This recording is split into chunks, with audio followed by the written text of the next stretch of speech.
kita harus optimis untuk membangun sebuah perubahan dan perbaikan.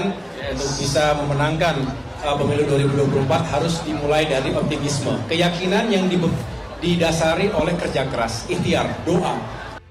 PKS diam-diam minta Mahfud MD jadi cawapres Anies.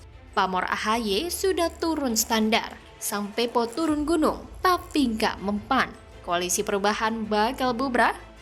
Ditulis oleh tim redaksi jurnal, dikutip dari berbagai sumber.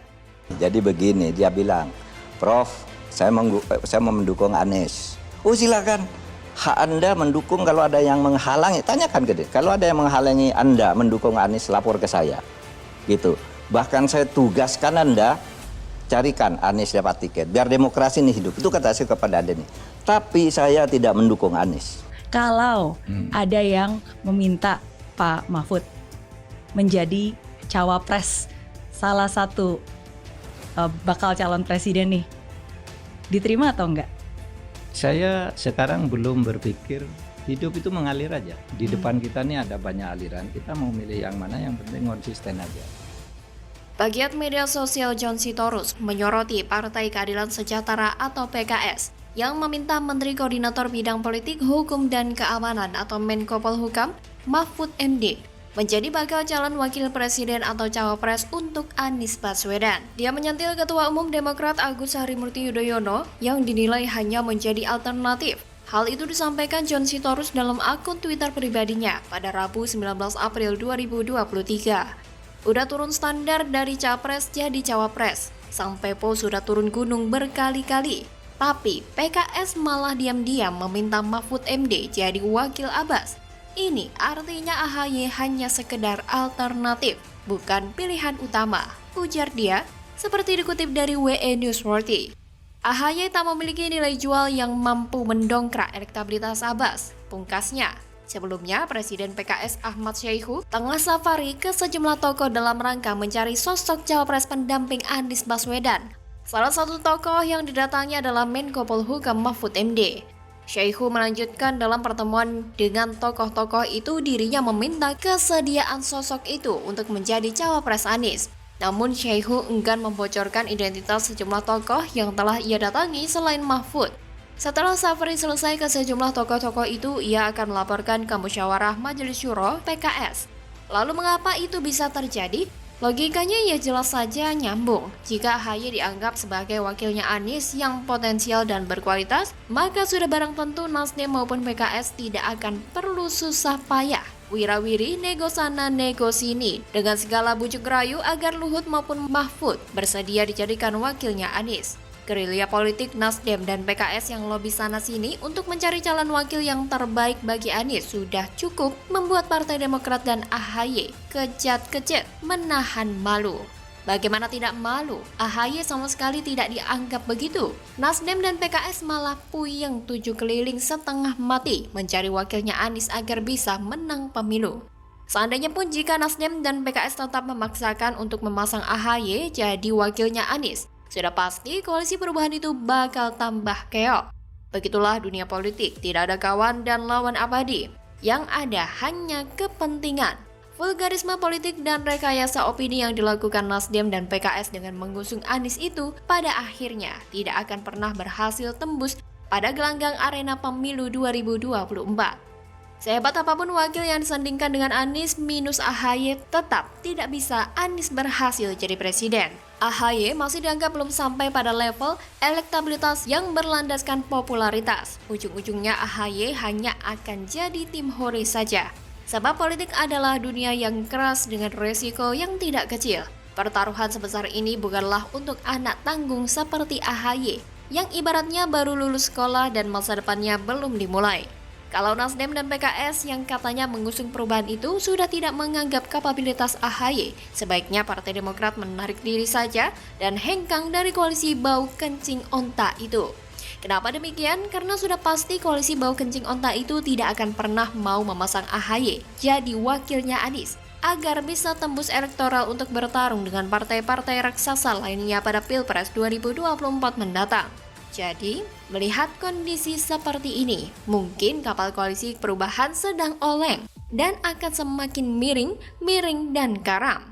Entah kalau mereka tetap nekat mengusung Anies dan tidak kompak seperti ini, mungkin logika dan akal sehat mereka beneran sudah konslet. Bagaimana kalau menurut Anda?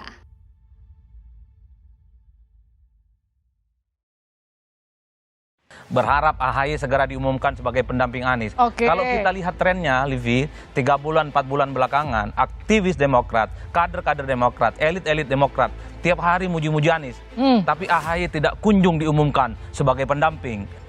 Koalisi perubahan semakin bubrah. Nasdem tusuk Demokrat dari belakang. Kader Demokrat Jawa Barat ini mundur dari Demokrat dan pindah ke Nasdem. Ditulis oleh tim redaksi jurnal, dikutip dari berbagai sumber. Dan kalau akhirnya terjadi perkawinan Nasdem dengan PKS, AHY lagi-lagi gigit jari gak jadi calon wakil presiden lagi.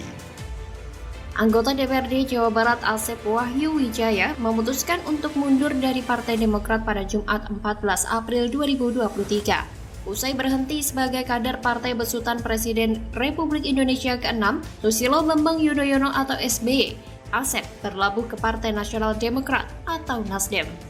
Keputusan untuk bergabung ke Partai Nasdem diumumkan Asep dalam konferensi pers di kantor Partai Nasdem Kabupaten Bogor, Jalan Raya Bogor, Kecamatan Sukaraja, Selasa, 18 April 2023. Hari ini pada tanggal ganjil bulan Ramadan ini, saya memutuskan sikap politik untuk bergabung dengan Partai Nasional Demokrat atau Nasdem, kata Asep di Sukaraja, Selasa 18 April 2023. Ada beberapa pertimbangan yang mendasari keputusan Asep berlabuh ke Partai Nasdem. Pertama, Nasdem merupakan partai pertama yang berani mencalonkan Anies Rashid Baswedan sebagai calon presiden untuk Pilpres 2024 tanpa mahar dan tidak meminta bayaran apapun, kecuali dengan satu syarat: terus menjaga NKRI dalam spirit restorasi untuk mewujudkan keadilan sosial bagi seluruh rakyat Indonesia.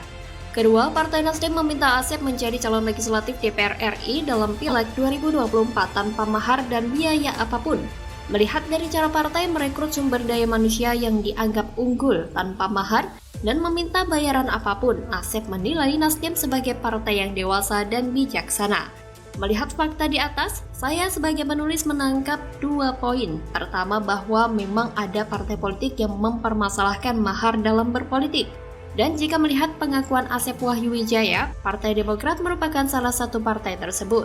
Kedua, Nasdem seperti menusuk Demokrat dari belakang. Tapi mungkin ini sebagai salah satu strategi atau cara Nasdem menolak AHY sebagai cawapresnya Anies. Kenapa partai yang dikenal dengan slogan Restorasi Indonesia tersebut menolak AHY? Karena peluang Anies untuk kalah lebih besar dibandingkan menang jika ia berpasangan dengan putra sulung SBY tersebut. Lawang kader partainya bermasalah terus. Pada tahun 2022-2023 ini saja sudah 5 kader Partai Demokrat ditangkap oleh aparat penegak hukum karena korupsi. Kemudian ada juga kadernya yang mencabuli karyawan sendiri. Video asusilanya tersebar luas di dunia maya. Serta ada pengurus Partai Demokrat di daerah yang mengkonsumsi obat terlarang. Jika AHY berpasangan dengan Anies, maka citra mantan gubernur DKI itu juga akan rusak. Ini yang dihindari betul oleh Nasdem. Di samping itu, kalau seandainya Anies AHY terpilih jadi presiden dan wakil presiden, Nasdem juga yang akan repot. Lawang ketum Partai Demokrat itu nggak punya pengalaman sama sekali kok bekerja di pemerintahan, jadi harus dibimbing terus. Dan AHY selama ini terlalu dimanja oleh bapaknya. Seperti saat ia nyalon gubernur DKI 2017 lalu, SBY semua yang fasilitasi. Dan saat dirinya terpilih jadi ketum Demokrat, semua berkat perjuangan SBY. Doi hanya duduk manis saja, gak pernah jadi ketua DPD Partai Demokrat dan gak pernah jadi pengurus DPP partai, tiba-tiba jadi ketua umum. Benar-benar politisi digoreng dadakan 35 ribuan. Terakhir, berdasarkan hasil survei terbaru yang dilakukan oleh Litbang Kompas, elektabilitas Partai Demokrat malah turun. Jadi posisi Nasdem serba salah sekarang. Mau menjadikan AHY sebagai cawapres Anies, Partai Besutan Paloh itu dirugikan. Mau melepas Partai Demokrat, Demokrat dibutuhkan untuk memenuhi syarat presidensial threshold 20%. Maka dari itu, strategi yang tepat dan jitu, yaitu menusuk Demokrat dari belakang dengan merogoh orang-orang berpengaruh dari Partai Demokrat dan beralih ke Nasdem. Bagaimana kalau menurut Anda?